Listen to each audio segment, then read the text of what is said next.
그러므로 진정한 보살의 행은 곧 부처님의 행과 같다고 할 수 있는 것이고, 부처님의 행은 곧 진정한 보살의 행과 다르지 않다는 것을 의미하고 있습니다.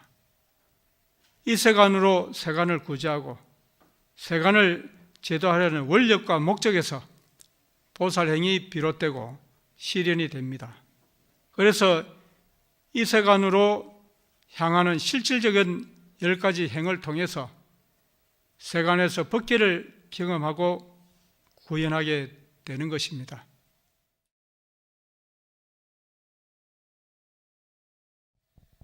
경성스님께서는 해인사 승가대학과 유락승가대학원, 중앙승가대학교를 졸업하셨고 이후 해인사, 범어사 등의 제 선방에서 안거 정진하셨습니다. 해인사 포교국장과 교무국장을 역임하셨으며 동국대학교 대학원에서 박사학위를 받으신 후에는 중앙승가대학교와 동국대학교 불교대학원의 강사 및 겸임 교수로서 후학들을 지도하셨습니다. 현재 해인사 실향대의 가문을 맡고 계시면서 해인사 유락승가대학원의 율주로서 계율 연구와 강학 연찬을 해오고 계십니다. 법사 스님의 법문 경청하겠습니다. 반갑습니다.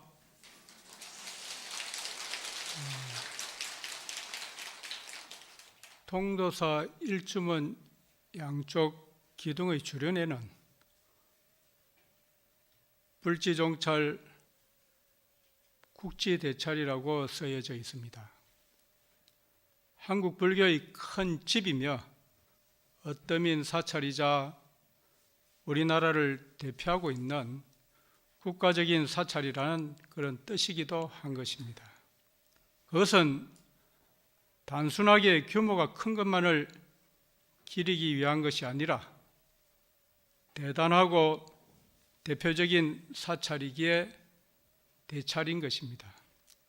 그러니까 통도사의 위상을 단연하고 대변한다는 그런 주련인 것이기도 한 것입니다. 이렇게 통도사를 불지종찰 국지대찰이라고 일컫는 그러한 데에는 다양한 요소, 그런 배경과 조건이 있을 것입니다만 나름대로 가늠을 하자면 무엇보다도 부처님의 진신사리를 봉안하고 있다는 것이 그 첫 번째가 되는 것입니다. 두 번째로는 불교, 부처님의 가르침의 진수인 화엄경의 법석, 화엄살림 대법회를 봉행을 꼽을 수가 있다는 것입니다. 통도사를 창건하신 자장율사의 화엄사상을 잘 개성하는 동시에 가까이로는 근세의 구화 큰스님, 경봉 큰스님, 벽안 큰스님, 월화 큰스님 등 선지식 대덕 큰스님들의 해명을 잇는 화엄살림 대법회를 봉행하기에 불지종찰이기도 하고 국지대찰이기도 한 것입니다. 세 번째는 정통을 선계하고 있는 최고의 권위자로서 종단의 신성, 거룩하고 성스러운 상징을 의미하고 있는 조계종 제15대 종정의 통도사 방장 큰스님께서 추대 대심으로 하여서 명실상부하게 불지종찰 국지대찰이라고 하는 그 면모와 위상을 떨치고 거듭 확인하고 선양하게 되었다는 데 있다는 것입니다. 부처님의 진신사리를 봉안하고 또 그렇게 잘 사리를 봉안하고 있는 이 불지종찰에서 조계종을 대표하고 종단의 신성을 상징하고 있는 종정으로 추대되신 방장 큰스님께서 베풀어 주시고 계시는 각별하고 따뜻한 가르침과 관심과 격려를 받으면서 화엄살림 대법회에 동참을 하시고 뜨거운 열의와 그 한결같은 응원으로 이 법회와 법석을 빛내주고 계시는 여기에 참석하신 통도사 불자님들 뿐만 아니고 모든 보살님 한 분 한 분 모두가 불지정찰 국지대찰의 주축이고 일원이라는 것을 분명하게 말씀드릴 수가 있습니다. 화엄경은 부처님께서 깨달음을 성취하신 그 직후에 21일 동안 설해진 경전의 말씀을 집대성한 것입니다. 그러니까 깨달음의 그 순간과 깨달음의 감동과 그 경지가 그대로 넉넉히 표현되어 있으면서 그대로 드러내고 온전하게 담겨져 있다고 할 것입니다. 말하자면 부처님께서 직접 체득하신 깨달음을 있는 그대로 조금의 가감함도 없이 여실히 담겨 있는 본문인 것입니다. 그러한 깨달음의 말씀들을 80권의 화엄경 가운데 있으는 이세간품은 7권으로 구성되어져 있습니다. 그 내용은 보혜보살이 십신, 십주, 십행, 십회양, 십지, 등각, 묘각의 52법, 그러니까 보살의 52단계의 수행지휘와 그와 관련을 해서 200가지의 질문을 하고서 그 하나하나의 질문에 대해서 보현보살이 각각의 10가지의 대답을 하는 내용으로 불교의 수많은 용어, 수많은 법수를 화엄경의 안목과 화엄경의 사상으로 정리하고 논하고 있는 내용으로 구성되어져 있습니다.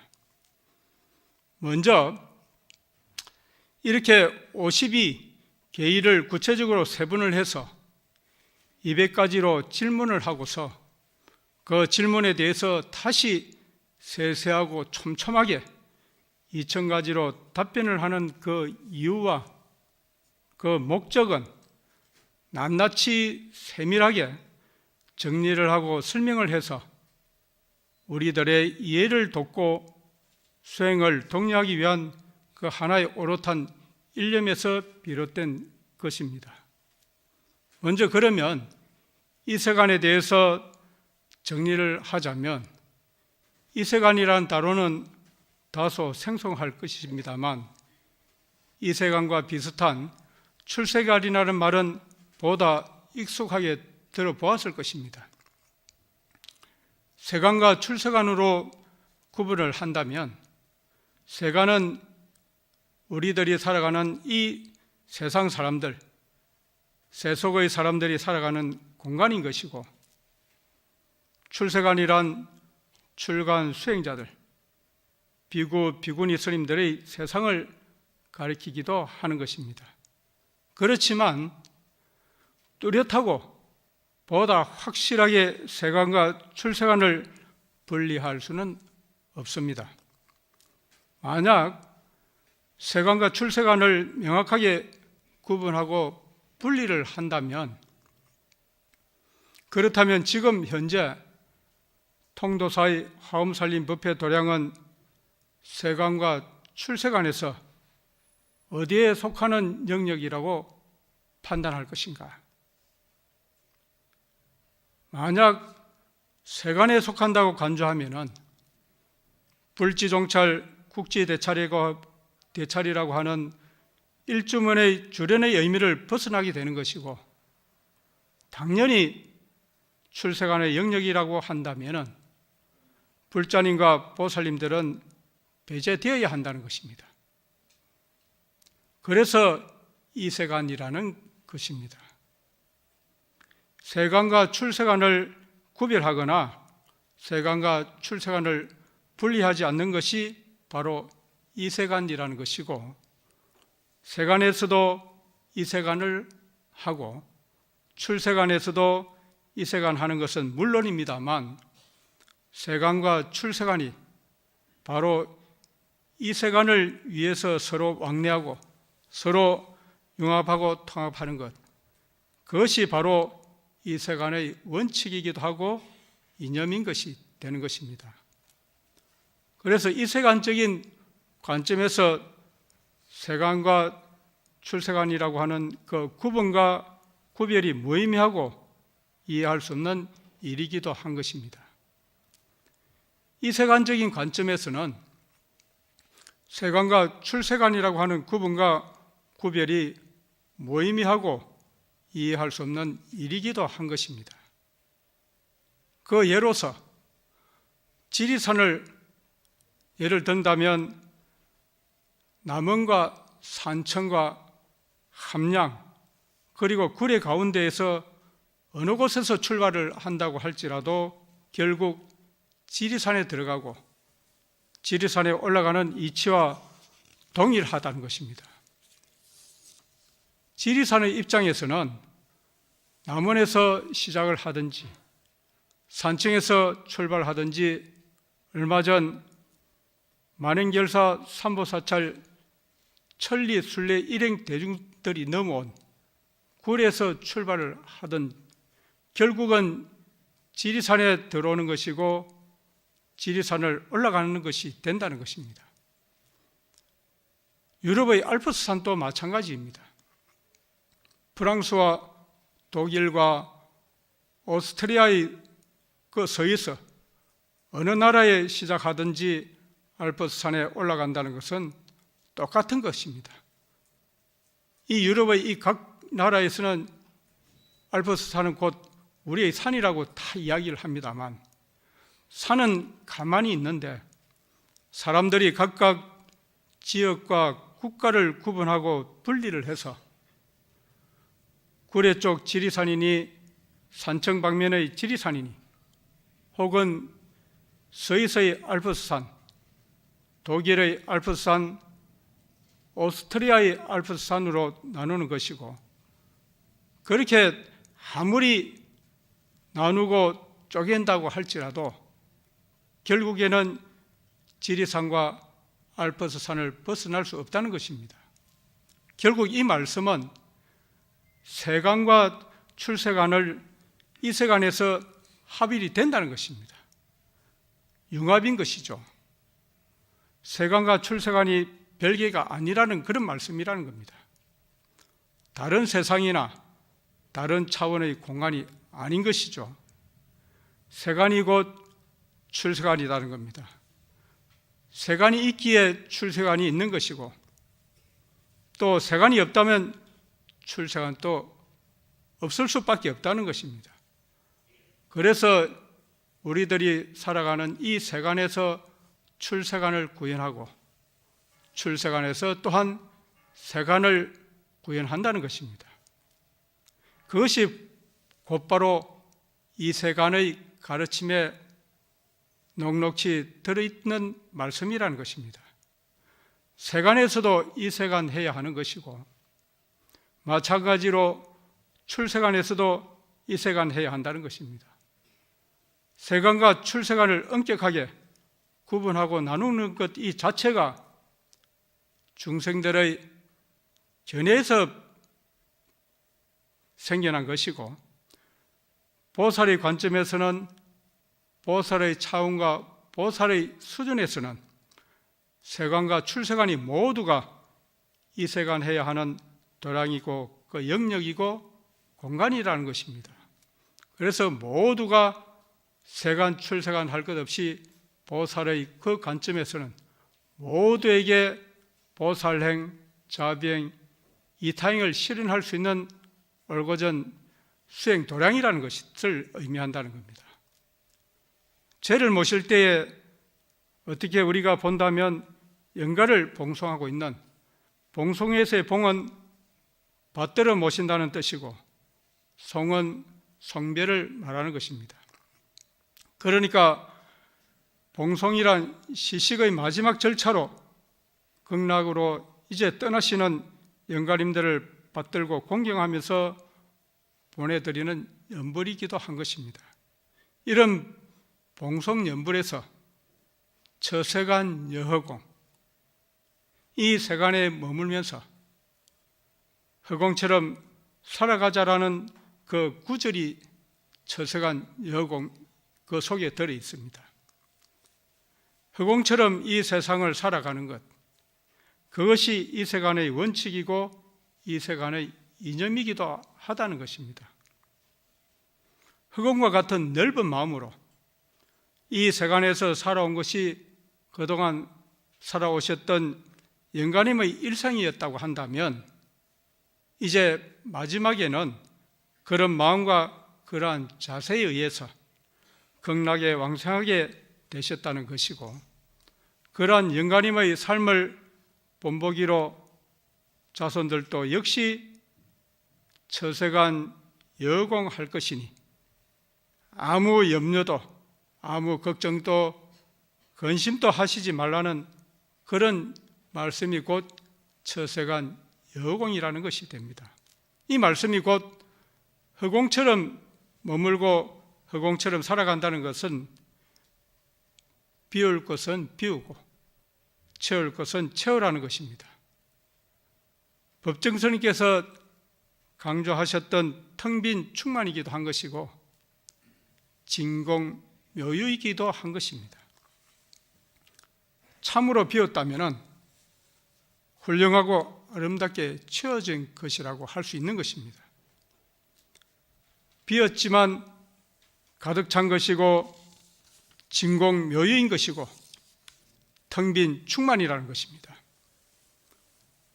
우리의 눈으로는 아무것도 담겨있지 않는 것이 허공일 것입니다만 그러한 허공 속에는 보이지 않는 공기와 따뜻함과 밝음과 냄새와 향기는 물론입니다만 축축한 습기까지 차고 넘치도록 가득히 담겨 있는 것입니다.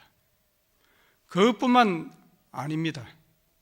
심지어 현재 미세먼지와 세균까지 코로나 바이러스도 이 허공 속에 있기에 우리들은 마스크로서 허공과의 직접적인 접촉을 피하고 차단하고 있는 것입니다.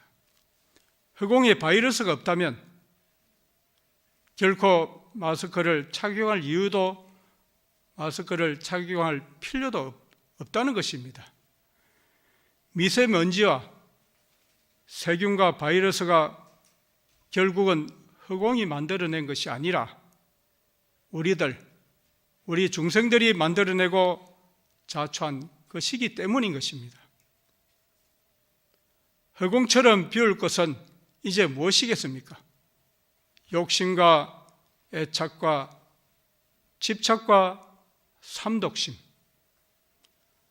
탐내는 마음, 성내는 마음, 어리석은 마음인 것입니다. 그러면 넘쳐나도록 채울 것은 무엇이어야 되겠습니까? 이것은 보살의 마음을 가득 채우도록 하는 것이고 자비로운 마음이고 타인을 먼저 배려하고 이렇게 하는 마음이 되어야 한다는 것입니다. 보살심과 자비심과 이타심으로 보살행과 자비행과 이타행을 실천하고 수행하는 것이 곧 처세간 여허공하는 것입니다. 그리고 이 세간을 실천하는 것이라고 할 수 있는 것입니다.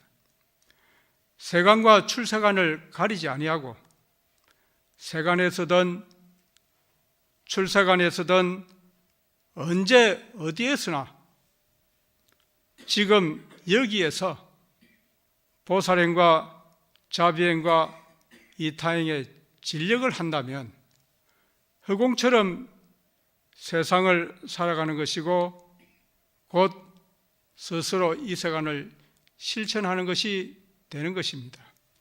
결국 이 말씀은 이 세간은 세상을 살아가는 처세하고 처세간하는 처세법이라는 것입니다. 가치관이기도 한 것이고 인생관이고 세계관이라는 것입니다. 이 말씀이 화엄사상의 세계관에 이세간품이 한 내용을 다시 한 번 더 상기하게 하는 말씀이기도 한 것입니다. 그래서 모든 이 세상의 존재는 자기 자신의 위주로 하기보다는 모든 대상의 이익과 모든 대상의 안락과 편안을 도모하기 위해서 처세간한다는 것이 이세간의 가르침이고 이세간의 말씀이라는 것입니다. 그것이 곧 이타행이고 또 자비행이며 보살행이 된다는 것입니다. 이런 이세간품에서 보현보살은 이세간이란 결국 보살 광대 청정해 보살의 광대하고 청정한 수행으로서 일체보살 공덕 행처 모든 보살의 공덕의 행을 나타내고 드러내는 곳이라고 하였습니다. 결정의야이며 결정한 뜻을 꽃 피우는 것이고 본인이 결정한 그 열매를 꽃을 다 피우는 것이라고 하였습니다. 보입 일체법 모든 법에 두루두루 들어가게 하는 것이고 보생 일체지라 온갖 지혜를 널리 드러내는 것이 된다고 하였습니다. 초재세간 리이성도 세간과 출세간을 초월하고서 성문과 영각의 도리에서 벗어나는 것이기도 하고 신령조요 일체 법문이라는 이 말씀은 모든 법문을 이해하고 요달하여서 정장 중생 성근한다고 하였습니다. 중생의 모든 성근을 더욱더 늘어나게 한다고 보현보살은 이세간품에서 말씀을 하십니다. 그 말씀에 표현이 응종준, 응청수, 응당이 존중하고 응당이 잘 듣고 우리들은 자기 말만 앞세우고 자기 견해말 상대방에 자꾸 설득을 시키려고만 나아가는 것이 많습니다. 이세간품에서 하고 있는 보현보살의 응종중, 응청수라는 이 말씀은 응당이 상대방의 견해를 존중하고 또 응당이 상대방이 하는 그 말을 잘 귀담아 듣는다는 그 생각이 그대로 이게 녹여 있는 것이 응종준, 응청수라고 이렇게 하는 것입니다. 그리고 응송지, 응사유, 응당이 잘 외우고 부처님 말씀을 잘 수지 독송한다는 것이 있습니다. 그리고 그 말씀을 잘 사유하고 응당이 잘 생각하고 응사유라는 것입니다. 응월락, 응수행이라는 이 말씀은 응당이 즐거워하고 기뻐하면서 응당이 수행해 나아가야만 한다는 것이 우리들의 삶을 보다 더 보살에 가깝게 다가가게 되는 것이고 내가 살고 있는 삶의 갈등과 불안과 상대를 배척하고자 하는 그런 마음속에 원망하는 이런 생각들이 자연스럽게 사라지고 소멸되고 환희로운 생각으로 가득 채워지게 된다는 것을 의미하고 있는 것입니다.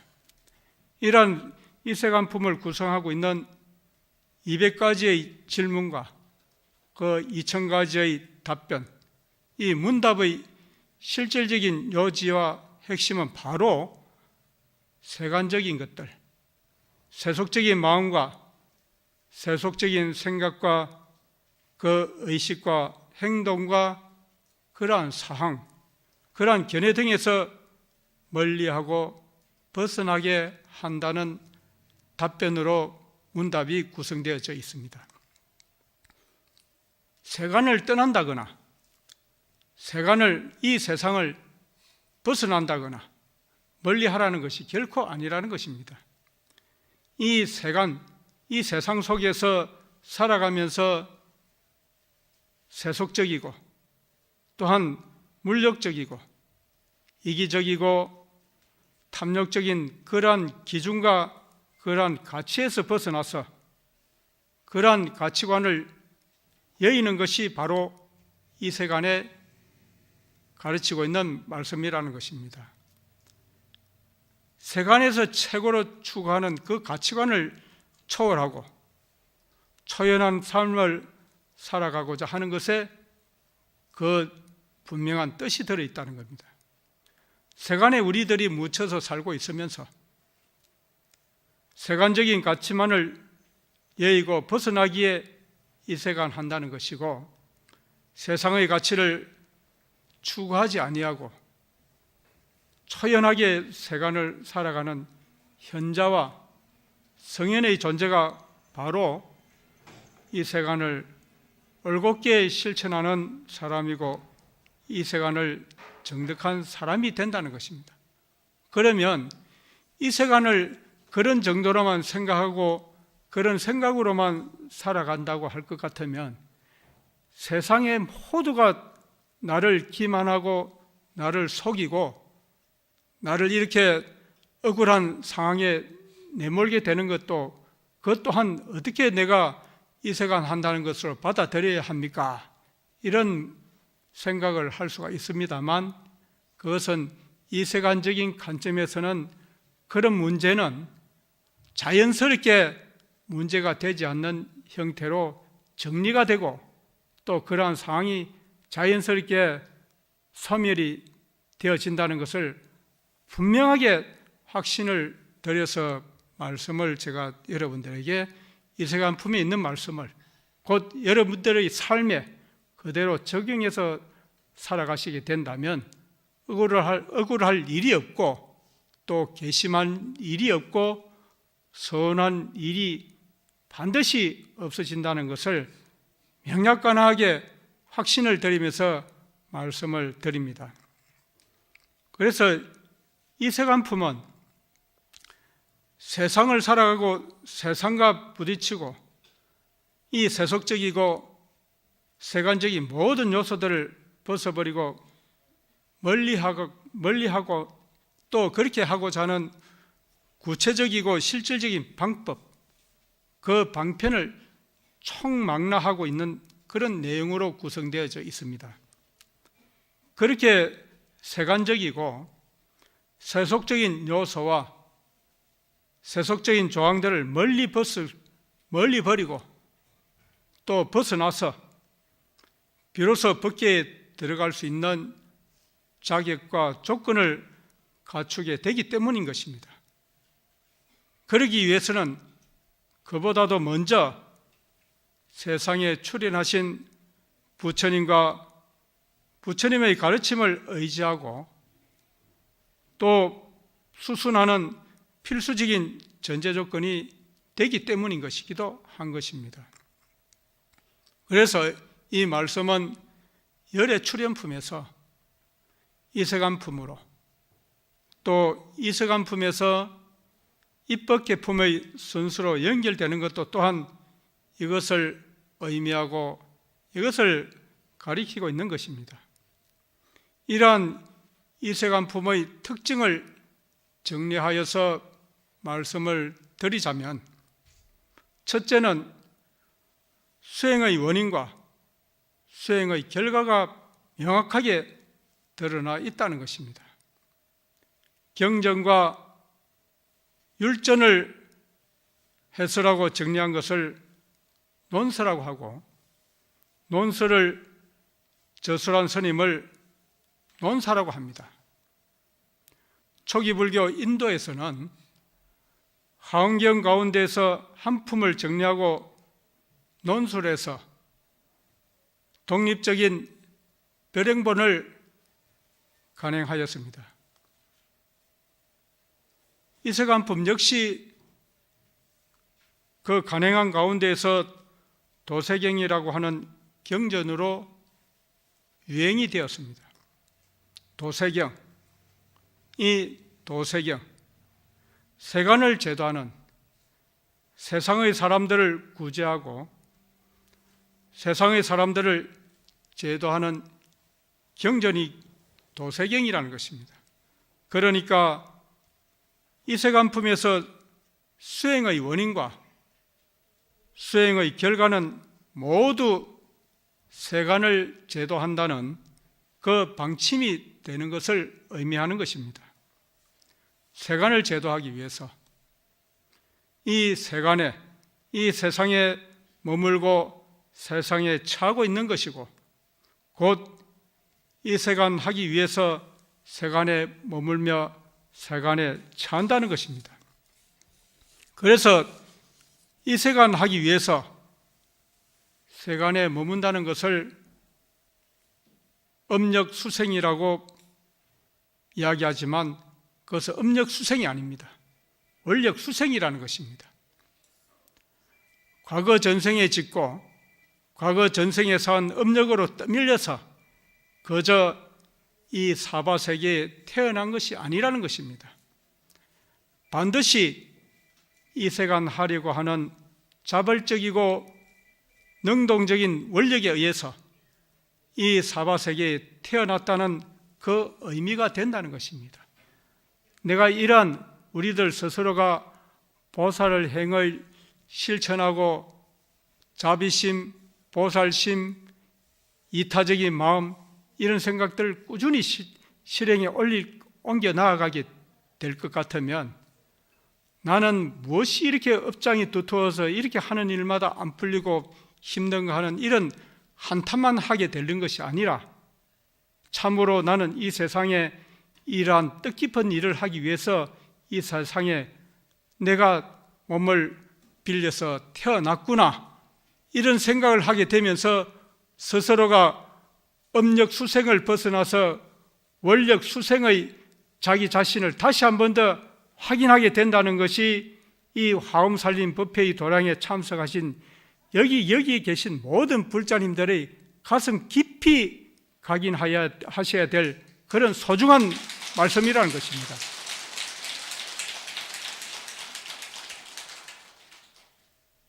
그래서 이런 우리들이 쌓은 업력으로 떠밀려서 이 사바세계에 태어난 것이 결코 아니라는 그 확신을 우리 마음속 깊이 지니시길 분명하게 말씀을 드린다는 것입니다. 그리고 우리들이 반드시 이 세간 하려고 하는 자발적이고 능동적인 원력에 의해서 이 사바세계에 태어났던 의미가 되는 것입니다. 마치 이것은 이 세간 하기 위해서 이 세간 하려고 하는 순수하고 순일한 그 일념으로 화엄살림법회에 동참하고 참석하신 여러분들의 정성스러운 마음과 다르지 않다는 것이 바로 이 세간품에 들어있는 말씀이라는 것입니다.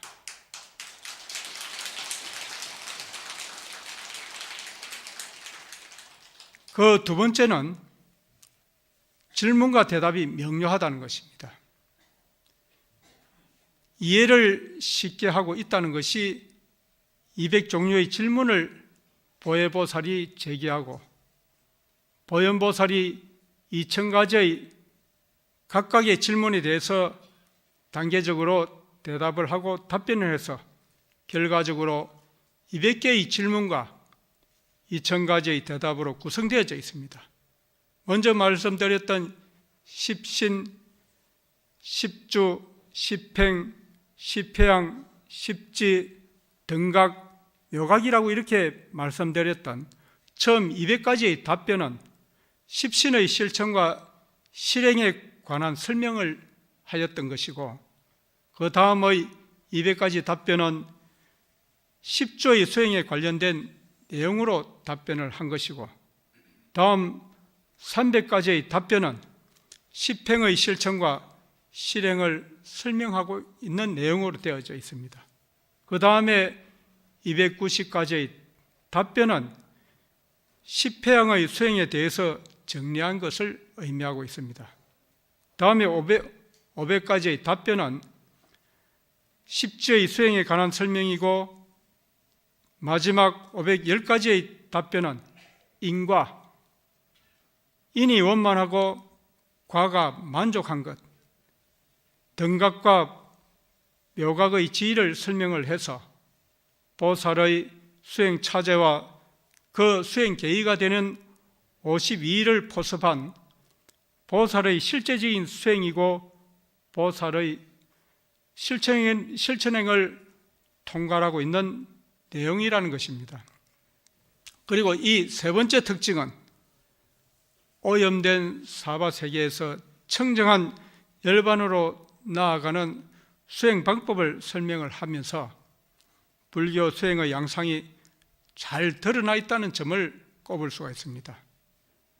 세간과 출세간 어디에 머물고 어디에서 살아가든지 자기가 처한 환경과 자기가 놓여 있는 조건에서 이세간하는 것, 그것이 이세간품의 법문이기도 하고 우리 화엄행자의 세계관이고 인생관이고 가치관이라는 것입니다.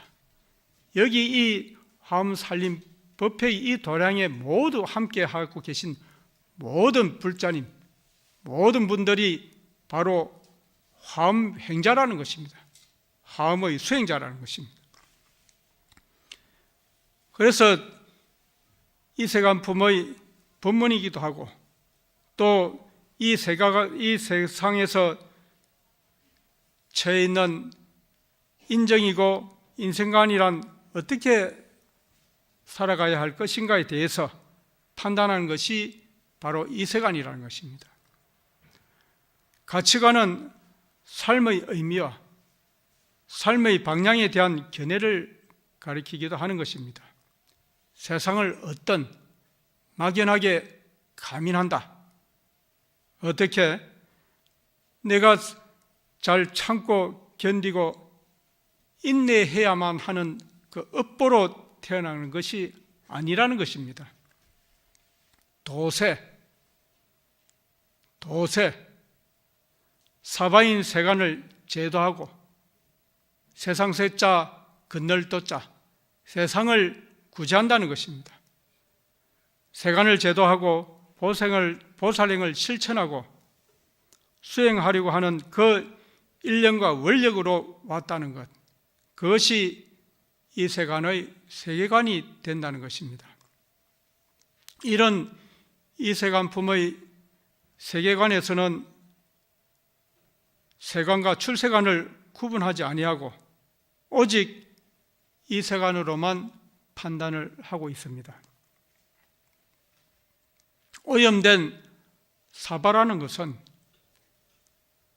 이기적인 편견, 이기적인 욕심, 이런 집착에서 헤매이는 것이고 청정한 열반으로 나아간다는 것은 새 속에서 성스러운 보다 거룩한 방향을 선택하고 실천한다는 것을 말합니다. 자신의 행복을 추구하지 아니하고 중생의 행복과 안락과 이익을 추구하는 것이 이상적인 삶과 그 인생이라고 여기고 우리들은 물심양면으로 매진하고 있는 이 세간의 실제적인 수행인 보살행이 곧 이 세간품의 인생관이고 또 이 세간품의 가치관인 것입니다. 우리가 우리의 가정을 위해서라도 새벽에 일어나서 고단한 몸을 헌신 또 자기 삶을 그대로 가족을 위해서 봉사할 때 가정이 잘 지켜지고 가정이 그 어려움에서 자연스럽게 벗어나고 극복할 수 있는 그와 마찬가지라는 것입니다. 사배세계 중생들의 안목에서는 이 세간과 출세간으로 이 세계를 구분을 하고 있지만 보현보살은 이 세간품에서 보살은 중생을 구제하고 제도하기 위해서 10가지 세계에 들어간다고 설명을 하면서 10가지로 세계를 구분하는데 그것이 바로 염세계, 정세계, 소세계, 대세계, 미진세계, 미세세계, 복세계, 앙세계, 유불세계, 무불세계라고 이렇게 표현을 하였습니다. 염세계는 더러운 부정한 세계이고 정세계는 청정한 세계를 말합니다. 소세계는 작은 세계이고 대세계는 큰 세계를 말합니다. 미세세계는 미진세계는 먼지처럼 작은 세계이고 미세세계는 먼지보다 작은 세계가 됩니다. 미세먼지, 초미세먼지, 이런 분진, 이러한 것들 자체는 미진보다 작은 입자를 말합니다. 그러니까 미세보다 미진이 작습니다. 너무 작아서 코나 목이 걸러지지 아니하고 기관지와 폐로 곧바로 들어가서 건강에 유해한 것이 미세먼지가 되는 것입니다. 미진과 미세는 모두 크기가 작은 것입니다만 미진이 미세보다 조금 큰 것을 가리키고 있습니다. 복세계는 내려다보는 세계, 앙세계는 올려보아야 하는 세계가 됩니다. 복세계는 거인국을 표현하고 있는 말이기도 합니다. 구부정하게 고개를 숙이고 다니는 세상입니다. 앙세계는 반대로 소인국입니다. 복세계는 요즘 스마트폰을 붙잡고 있는 현상을 예견하고 있는 듯한 설명을 하고 있기도 한 것입니다. 고개를 구부정하게 숙이면서 자라목이 되어가고 있는 것이 어쩌면 복세계의 상황일 것이라는 것입니다. 유불세계는 부처님과 불교가 있는 세계, 무불세계는 부처님과 불교가 없는 세계를 말합니다. 염세계와 정세계는 오염된 환경으로 더러운 곳이고 정세계는 깨끗하고 아름다운 곳을 말합니다. 아프리카 극빈국의 염세계가 될 수도 있고 아프리카의 아주 열악한 극빈국이 염세계가 될 수도 있고 열악한 형편으로 공공하게 살아가고 있는 어쩌면 달동네라고 볼 수도 있다는 겁니다. 정세계는 빼어난 자연 경관인 서해서 같은 곳이기도 할 수가 있고 도시계획으로 최적의 조건으로 정비된 대도시라고 볼 수도 있습니다. 소세계와 대세계는 약소국과 강대국으로 그 면적과 세력이 작고 약한 약소국이 소세이고 반대로 면적이 넓고 세력이 강한 강대국이 대세계가 됩니다. 그러면 이런 미진세계와 미세세계에서 미진은 불찰 미진수에서의 미진으로 보면은 이해가 가능합니다. 불찰 미진수의 미진으로 보면은 그 이해가 가능하게 된다는 것이죠. 그러니까 이 말씀은 도저히 수량을 계산하거나 셀 수 없는 많고 많은 숫자가 미진인 것입니다. 중생을 제도하기 위해서 얼마나 많은 곳을 다니고 얼마나 많은 것을 오고 가는지 혹은 한 중생을 구제하기 위해서 반복을 해서 갔던 곳을 또 가고 또 가고 얼마나 다시 많이 방문을 했는지 그 횟수를 도저히 확인이 불가능하다는 뜻을 의미하는 것이기도 합니다. 미세세계는 지도 위에 점으로도 표시되지 않는 그런 정도로 작은 곳을 말합니다. 그런 곳이 있는지 지도를 아무리 펼쳐놓고 본다고 할지라도 확인할 수 없는 지역이 바로 미세세계가 됩니다.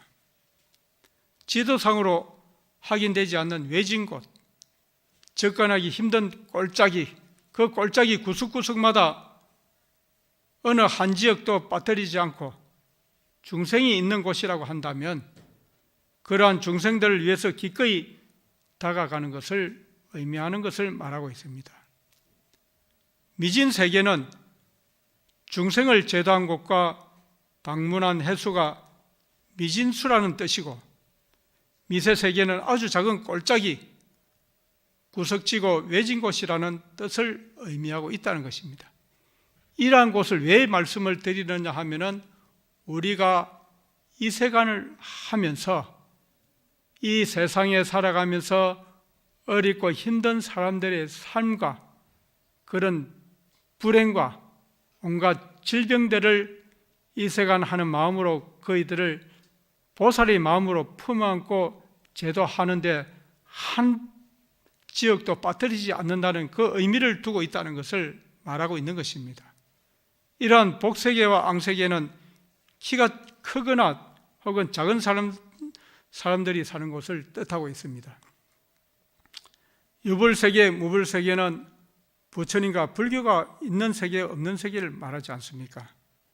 구제할 중생이 있는 곳이라면 그곳이 더럽거나 깨끗하거나 약소하고 초라한 곳이거나 광대한 곳이라고 할지라도 미진처럼 셀 수 없이 많은 것과 미세에서 도저히 눈으로 확인할 수 없이 작은 곳이거나 구분하지 않고 선택하지 않는다는 것을 우리들이 보살의 원칙으로 세워야 한다는 것을 말합니다.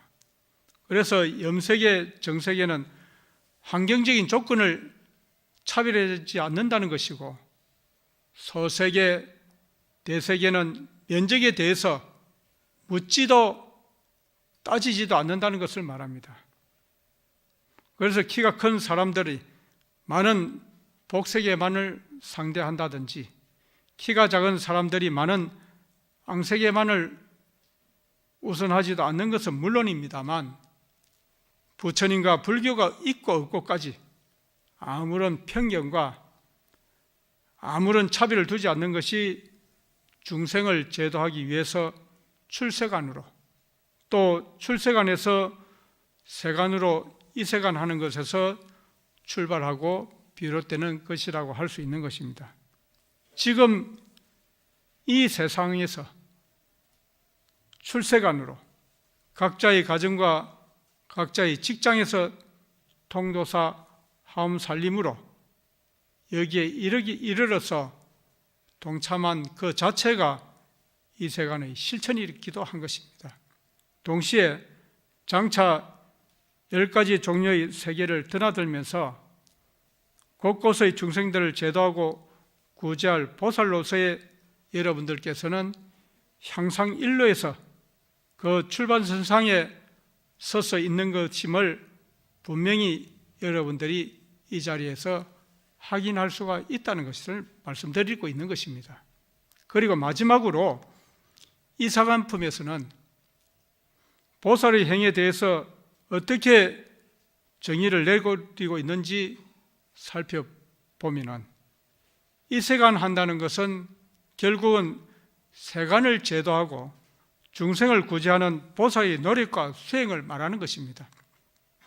이러한 보살의 행의 의미, 보살 행의 특징을 10가지 포인트로 요약을 해서 다음과 같이 정리를 하고 있습니다.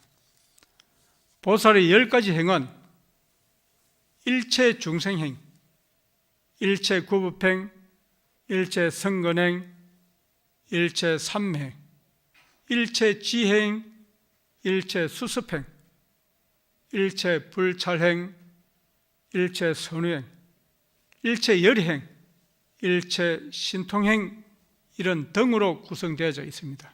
보살의 10가지 행. 먼저 첫 번째 일체 중생행이란 일체 중생에게 실행할 수 있는 것으로 모든 중생들로 하여금 점차적으로 성숙해서 이제 보살의 지위에 올라서도록 만드는 행동을 말하고 있는 것입니다. 모든 중생들에게 몸소 설선수범하면서 보살이 어떻게 행동하고 보살이 어떻게 처신하고 수행하는지를 보여주는 것이 일체 중생행인 것이고, 이러한 일체 중생행을 통해서 중생들이 배우고 따르고 실천을 해서 장차 보살이 되도록 성숙하게 하는 것이 바로 일체 중생행의 목적에 있다는 것입니다. 두 번째, 일체 구법행이라는 이 말씀은 법을 구하고 진리를 구하고 도를 구하는 행을 말하고 있습니다. 모두가 함께 반드시 닦고 배워야만 하는 일을 보여주고 있는 것이 일체 구법행을 말하고 있는 것이고, 일체 성근행은 모든 공덕의 기본과 공덕의 뿌리가 되는 성근을 기른 행이 일체 성근행이 되는 것이고, 일체 삼매행은 한결같은 마음이 산란하고 흩어지거나 어지럽지 않는 일심불란한 마음을 항상 의지할 수 있는 것이 일체 삼매행이라는 것입니다. 다섯 번째, 일체 지혜행은 요달하고 통달을 해서 밝고 분명하게 알지 못함이 없는 것이 일체 지혜행을 갖추게 된다는 것을 의미하게 됩니다. 그래서 결코 치매에 걸린다든지 그러한 일들은 일체 지혜행에서는 그것이 불가능하다는 것입니다. 일체 수습행, 지혜행을 갖추고 나니 8만 4천의 모든 법문과 가르침을 닦고 익혀서 수행을 하여서 일체 모든 것이 올바르게 수습이 되는 일체 수습행이 되는 것입니다. 일체 불찰행은 모든 세계를 부처님의 세계로 장엄하는 것이 일체 불찰행이 되는 것이고, 일체 선행은 모든 존재, 모든 생명을 선지식으로 공경을 하고 공양을 하는 것이 일체 선행을 의미하고 있습니다. 일체 열의행, 부처님께서 모든 존재와 모든 생명을 존중하고 받들어 섬기는 것과 같이 모든 생명을 존중하고 받들어 모시는 것이 일체 열의행이 되는 것입니다. 그래서 내가 집안의 어른을 잘 모시고 어른을 잘 시봉하고 어른의 불편함을 잘 이렇게 받들어서 섬기는 것이 일체 열의행이 된다는 것입니다. 내가 그런 하는 행동 하나하나가 곧 열의 행을 몸소 실현하고 실천에 옮기는 것이 되기 때문에 이것을 일체 열의 행위라고 이야기한다는 것입니다. 그리고 나서 마지막 10번째는 일체 신통행을 우리들이 갖추게 된다는 것입니다. 이 말씀은 결론적으로 모든 신통력을 지니고 있어서 변화가 자유자재한 것이 일체 신통행이 됩니다. 이처럼 내가 모든 일에서 부자유스럽고 힘들고 불편하고 이런 것들이 아무런 문제가 되지 아니하고 자연스럽게 싹 가시는 이러한 것이 일체 신통한 그 마음들이 내 속에 탁 들었으니까 참으로 내가 봐도 내가 생각을 해도 신통방통하다, 이런 마음을 내게 된다는 것입니다.